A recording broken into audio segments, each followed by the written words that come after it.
Ay, yes po. Kung sinasabi niyo pong gusto niya na maalaga ako sa kanya, maalaga din po siya. Sobrang maalaga po niya at nag-aalala po siya sa akin lagi kung kumain na ba ako, kung nakarating na ba ako on set, kung safe ba ako nakauwi. Maalaga rin po siya. Inirit pa ako ng isa. Anong pinaka-most memorable experience niyo working together? Na hindi niyo makakalimutan. Sorry, I don't know if I should say this, pero for me po, ito po talaga yung pinaka-memorable sa akin. Natapilok po ako sa stairs. Natapilok po ako sa stairs and hindi ko po in-expect na para patawanin niya ako, gagawin niya tong bagay na to. So, ginagawa po ako ng first aid. Dahil natapilok po ako, dinublog po yung pa ako sa ice bucket.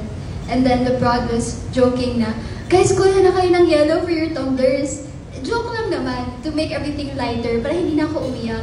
Pero siya po, tinutuon niya po talaga. Kumuha po siya ng handful of ice from the bucket na nakalublob pa yung pa ako. Sinagay niya sa tumbler niya, and he sipped it. Tapos I'm like, yuck, not going on. Pero natawa po ako, hindi na ako umiiyak. And yun po yung effort na hindi ko makakalimutan because no one in their right minds would do that. Pero he did for the sake of trying to make me feel better. I really like that po. Ako every day po ng taping namin sobrang memorable para sa akin. Totoo yun, totoo. Parang pagkasama kita sobrang memorable lagi.